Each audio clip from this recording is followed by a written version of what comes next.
Pag-deliver ng charcoal briquette sa isang samgyupsal restaurant, aking isinagawa. Magandang araw sa ating lahat. Ngayong araw na ito ay ipapakita ko sa inyo kung paano ko inihahanda ang delivery ng charcoal briquette from warehouse to actual samgyup restaurant. Tara, simulan na natin. Isang araw ay nakareceive ako ng message sa isang samgyupsal restaurant. Gusto kasi nilang umorder ulit ng 20 kilograms ng charcoal briquette na regular para bukas. Nung nabasa ko yon ay agad-agad ko nang inihanda ang mga kakailanganin para maayos na mailagay ang mga uling. Pero bago ko asikasuhin yan ay nakatanggap ako ng parcel from Shopee at in-order ko ito kasi hindi mo wala-wala ang ubo ko ng isang buwan.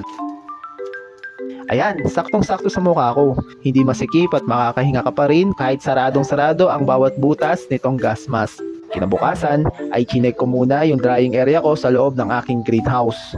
May bago kasi akong gawa na briquette at pinalakihan ko yung butas.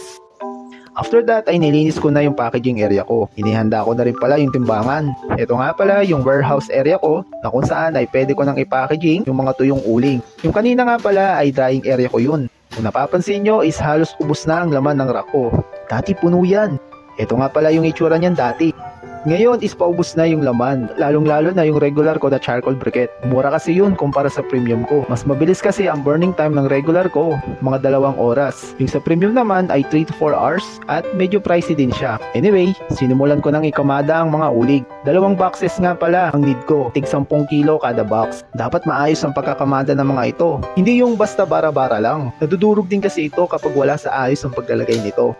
So sinecure nga rin pala natin yung base ng box para sure na hindi mabubutas kapag napuno na yung kahon. Pagkatapos niyan ay binalot na natin ng packaging tape ang top ng kahon. At nilagyan na rin natin ang information yung box. Samgyup sa bulan nga pala ang name ng Samgyup restaurant na pagde-deliveran natin. Then after that ay linis time na sa ating packaging area. Kinahaponan ay i-deliver na natin ang mga ito sa aming bayan. Ang sistema ay ang mga kahon na ito ay ipapadala na lamang sa isang minibus at ita-drop na lang ni Manong driver yung mga boxes mismo doon sa restaurant. Along the highway nga pala yung resto kaya wala tayong magiging problema dito.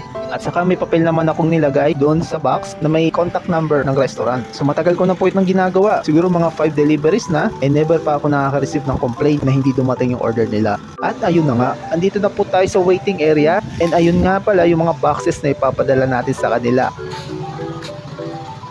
After 20 minutes ay dumating na yung minibus. Binigyan natin ng information yung conductor and pamasahe.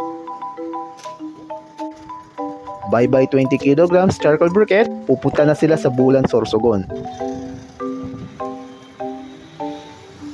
Pagkatapos niyan ay umuwi na kami. Ang nakikita nyo nga pala, Mount Bulusan. Mahihain siya, kaya nagpublimo na siya sa mga ulap. After ng mga 1 oras ay na-receive na natin ang chat, na-receive na nila yung 2 boxes. And after 30 minutes ay Gcash na nila yung bayad at kumita na tayo ng 680 pesos mula sa agricultural waste na nakakalat lamang dito sa aming barangay. So ito nga pala yung previous order ko sa kanila. Yung una is ako mismo yung nag-deliver and yung mga sumunod ay pinadala ko na lang. So hanggang dito na lamang po and sana nagustuhan nyo yung kwento ko. Maraming salamat!